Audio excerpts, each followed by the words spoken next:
रामायण युद्ध के कई वर्षों बाद, लंका विजय के बाद प्रभु श्री राम ने अयोध्या में धर्म राज्य स्थापित कर दिया था। हर ओर शांति थी, व्यवस्था थी और प्रजा सुखी थी। लेकिन समय के साथ एक अजीब सी खामोशी श्री राम के भीतर बसने लगी। धर्म के मार्ग पर चलते हुए उन्होंने अपना हर कर्तव्य पूरा किया। राजा का धर्म, पति का धर्म, भाई का धर्म। लेकिन इतने वर्षों बाद एक क्षण ऐसा आया जब प्रभु राम का हृदय स्वयं उनसे प्रश्न करने लगा। कभी कभी रात के सन्नाटे में वे राजमहल की छत पर अकेले बैठ जाते। नीचे अयोध्या दीपों से जगमगा रही होती, पर उनके भीतर सिर्फ उदासी का एक दीप धीमे धीमे टिमटिमाता रहता। उन्हें याद आती थीं वे यात्राएं, वन के रास्ते, लक्ष्मण की हंसी, सीता का सौम्य स्वर, हनुमान की निष्ठा। युद्ध जीत लिया था, लेकिन समय ने उनसे बहुत कुछ छीन भी लिया था। प्रजा उन्हें भगवान मानती थी, पर उस भगवान के भीतर एक मनुष्य राम भी था जो थक चुका था, जो बीते पलों में खोया रहता था और जो धीरे धीरे इस धरती से अपना कार्य पूरा कर रहा था। एक समय की बात है जब श्री राम अपने दिव्य मुद्रिका को निहारते हुए जनकनंदिनी सीता की स्मृतियों में निमग्न हो गए थे। उस क्षण उनके हृदय कमल में विरह की शुभ्र तरंगें उमड़ने लगी और वे अपने ही भावलोक में विलीन से हो उठे। अचानक वह पवित्र मुद्रिका प्रभु श्री राम के करकमलों से सरककर नीचे गिर पड़ी और भवन भूमि के प्राचीन फाटक सदृश संधि छिद्र में समा गई।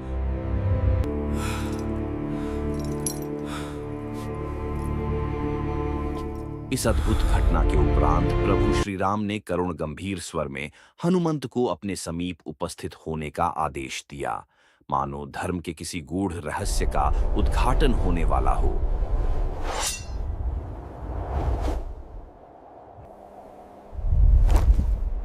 प्रभु श्री राम की दिव्य पुकार सुनते ही हनुमंत क्षण भर में उनके समक्ष उपस्थित हो गए।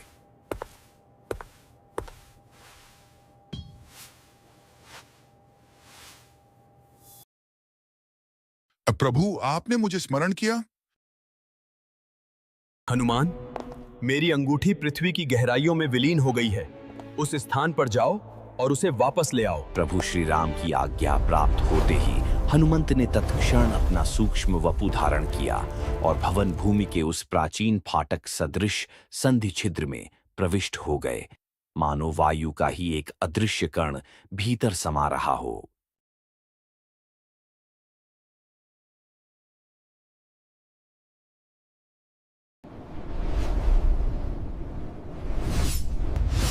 हनुमान जी सूक्ष्म रूप धारण करके उस फाटक से इतनी वेग गति से गुजरे कि पल भर में वे सीधे नागलोक पहुंच गए।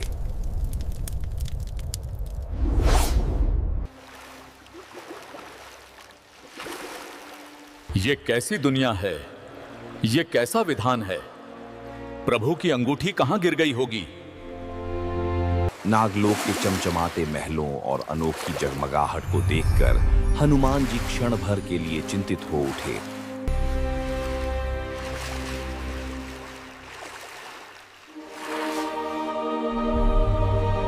हनुमान जी उन चमकते महलों को पीछे छोड़ते हुए आगे बढ़ते गए और चलते चलते अंततः एक रहस्यमयी कक्ष, एक गुप्त कोठरी के द्वार पर जा पहुंचे, जहां उस गुप्त कोठरी के भीतर नागराज वासुकी स्वयं विराजमान थे।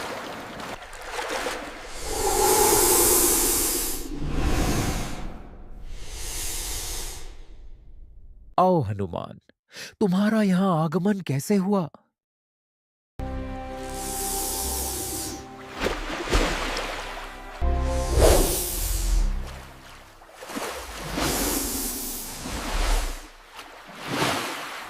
आओ हनुमान, तुम्हारा यहाँ आगमन कैसे हुआ?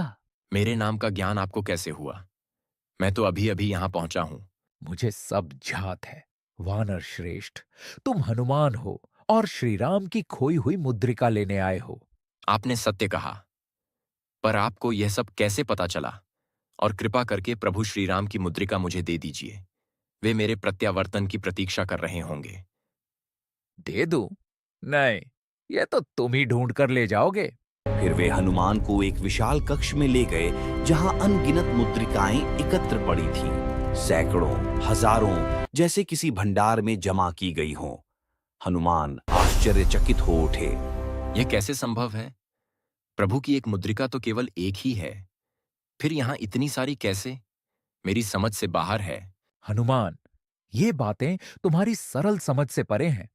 हर कल्प में जब प्रभु श्री राम की पृथ्वी लीला का अंत समीप आता है, तब हमारे नागलोक के ऊपर स्थित उसी संधि फाटकों से एक एक मुद्रिका नीचे गिरती है।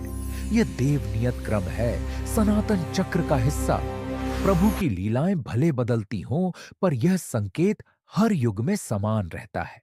इन मुद्रिकाओं का गिरना इस बात का सूक्ष्म संकेत है कि प्रभु अपने अवतार का अंतिम चरण पूरा कर रहे हैं। यह कैसे संभव है? क्या आप मुझे किसी उलझन में डाल रहे हैं, नागराज? इन सब बातों को विराम दो, हनुमान। मुझे यह बताओ, क्या तुम्हें यह विचार नहीं होता कि तुम्हारे यहां आगमन के साथ ही अयोध्या में कोई अन्य सत्ता प्रवेश कर गई होगी?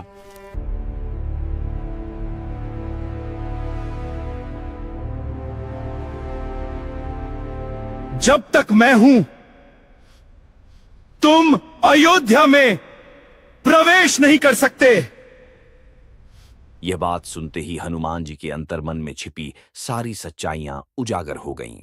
उन्हें समझ में आ गया कि यह सब एक दिव्य लीला थी, प्रभु श्री राम की स्वयं रची हुई योजना।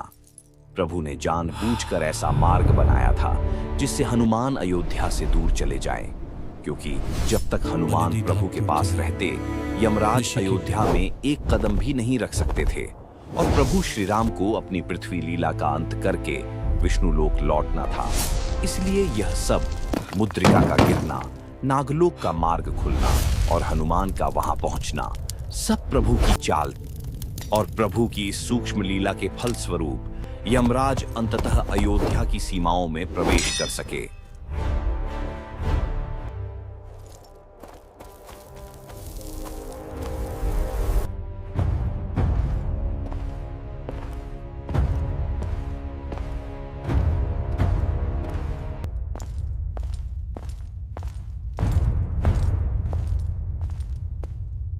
प्रभु श्री राम, समय आ चुका है।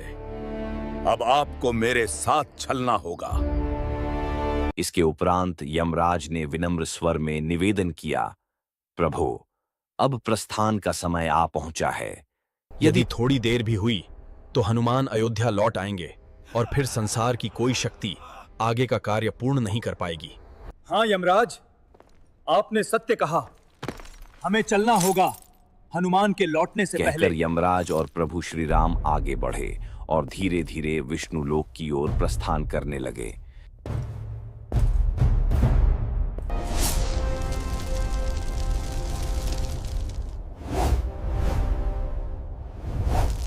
भगवान श्री राम के भूलोक से प्रस्थान का समाचार सुनते ही हनुमान जी व्याकुल हो उठे। अपने भावों पर नियंत्रण खोकर श्री राम के प्रति अपार भक्ति से भरे हुए वे पूरी शक्ति से अयोध्या की ओर दौड़ पड़े, ताकि प्रभु को रोक सकें और उनके चरणों में अपनी विनती प्रस्तुत कर सकें। परंतु जब हनुमान जी अयोध्या पहुंचे, तब बहुत देर हो चुकी थी। राजमहल, नगर और मार्ग सब गहरे सन्नाटे में डूबे थे। भगवान श्री राम भूलोक छोड़ चुके थे। यह दृश्य देखते ही हनुमान जी के नेत्र भर आए और वे व्याकुल होकर प्रभु के विरह में विलाप करने लगे। उनके हृदय में केवल एक पीड़ा थी, मैं अपने प्रभु को अंतिम बार क्यों न देख सका।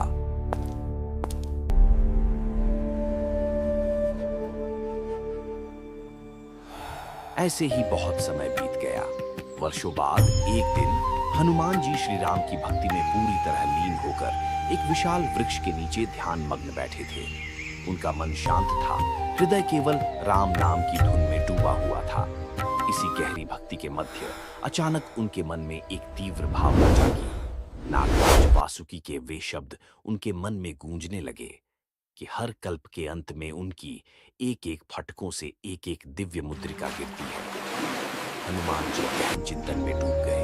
उन्होंने सोचा, यदि हर कल्प में एक एक मुद्रिका किसी फाटक से नागलोक में गिरती है, तो निश्चित ही ऐसे असंख्य फाटक और भी होंगे जिनसे मुद्रिका अब तक गिरी ही नहीं होगी। इसका अर्थ तो यही है, कि किसी न किसी कल्प में प्रभु श्री राम अभी भी भूलोक पर अवश्य विद्यमान होंगे।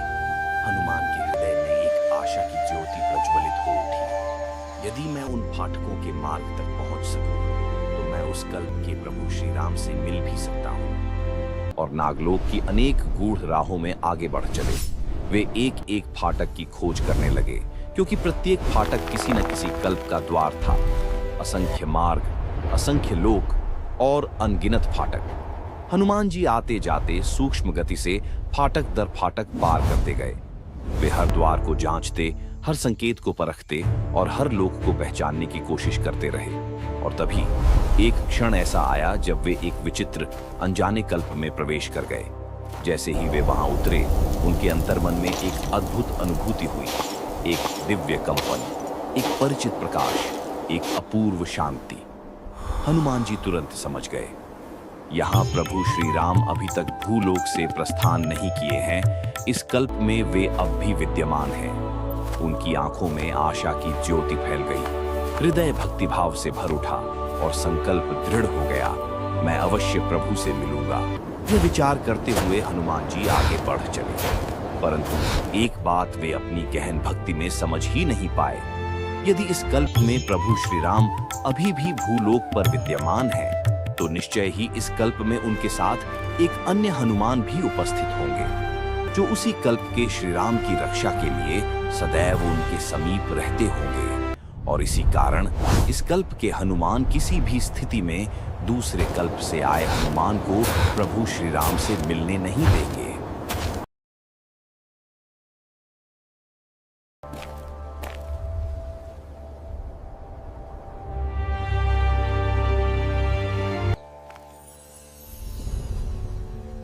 अयोध्या में कोई विपत्ति आ रही है।